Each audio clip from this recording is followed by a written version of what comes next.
nderek sang pekek yo bagus kang olah budaya saewan menyang kutha gedhe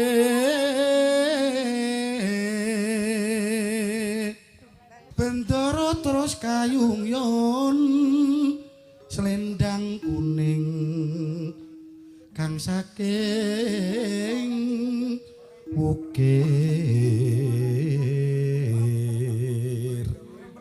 swara kurang permono ning wasesa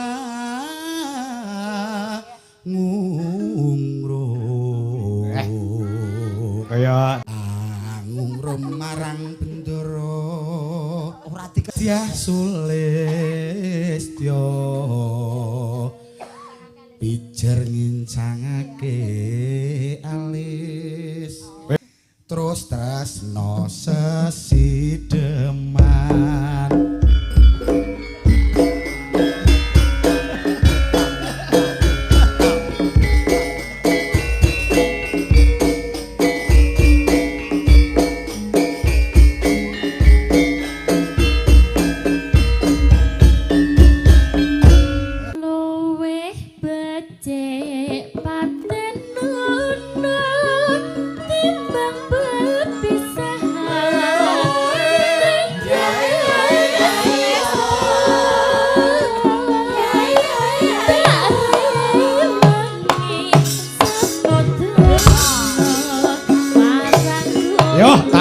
bro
ndak kowe apa lara ndak?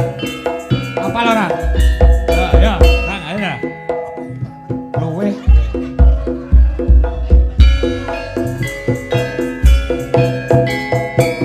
Alah luwe becik alah patenono. Alah timbang berpisahan.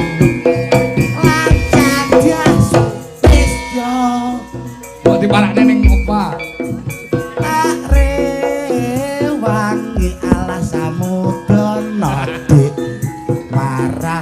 Keluarga garwalan baputra Pak lewat kincanging alismu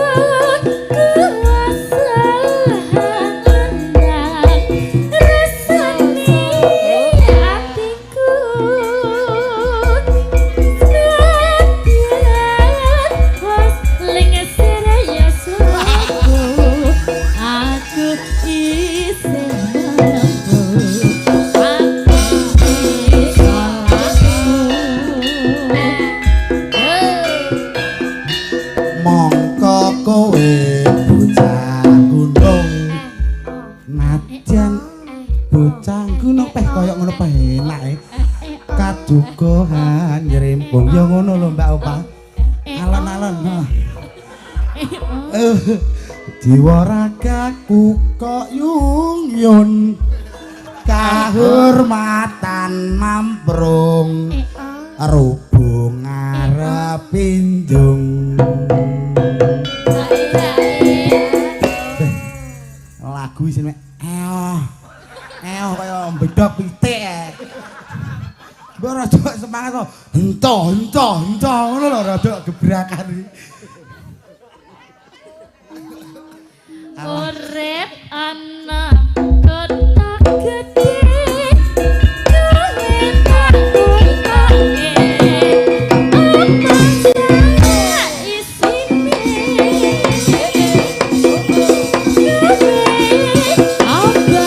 apa-apa dan sesidih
sampean iki tak pap ngene kok piye urip Mas yo cilik mendrit maksudnya urip ana kota gedhe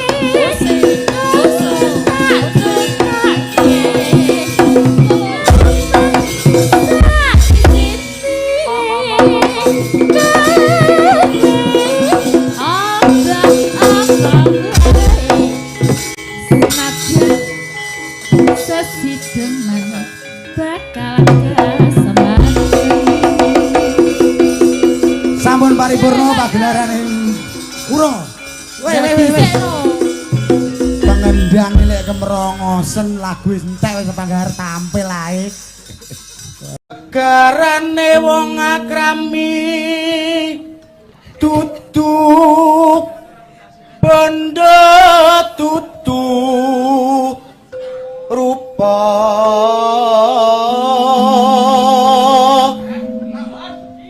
nanoya hamu ngati pawi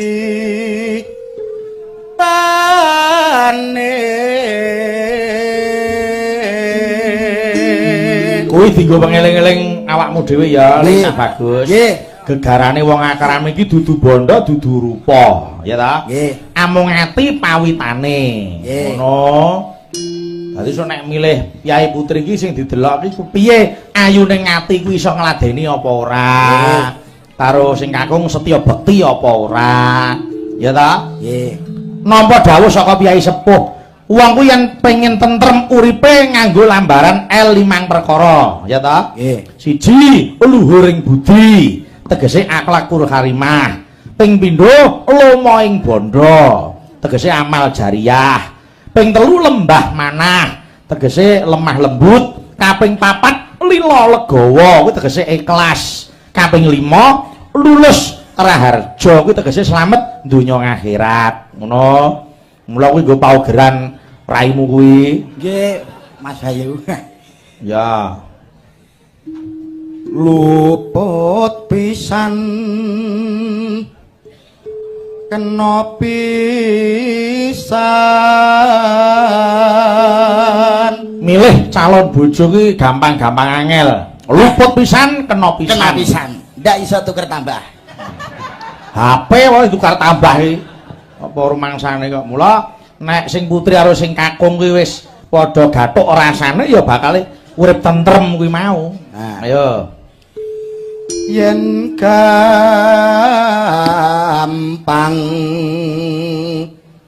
luwe gampang golek bojo kuwi yen angel ya angel nek gampang wis kaya dituduhke dalane. Nah, ya ta? Nggih. Nek angel iki nadyan bendina tek luwer bareng sak rombongan. Luntrang-luntrung. Heeh. Nek ora jodoh ya ora dadi. Oh, betul. Ning nek pancen gampang karo jodhone, paribasan kowe ning Madiun umpamane, ya ta? Nggih. Engko jodohmu ning ngendi umpamane? Papua. Ya, heeh, Umpamane. Mengko saged utuk. Ya. Nek wis jodoh ya petuk. Nah, nggih. Ngono.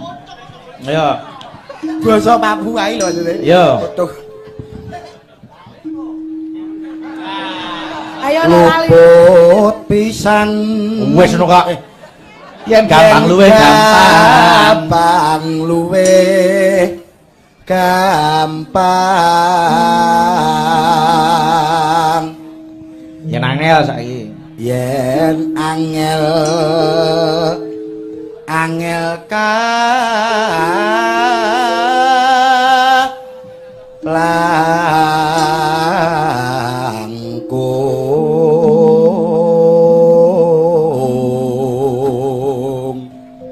Terus tan kena tinumbas arta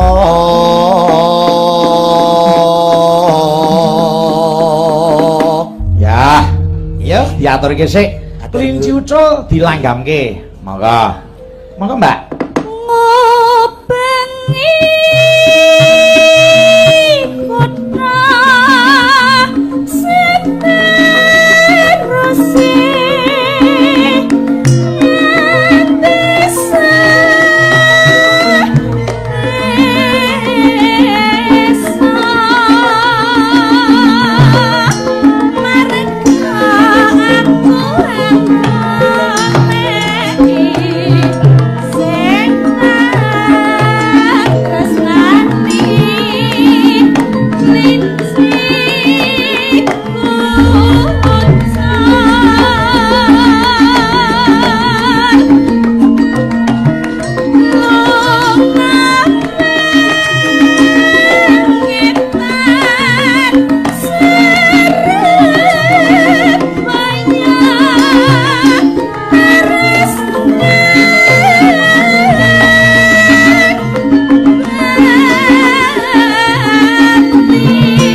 Gareng piye? Gong apa? Dawuh sing tak tampa saka panitia engko maksimal jam 3 kudu wis rampung. Oke. Kabeh iki ana winatesing wektu. Ora apa-apa. Bakune ndonga wae muga-muga kahanan ndang ayem tentrem ya bisa kepenak. Yo.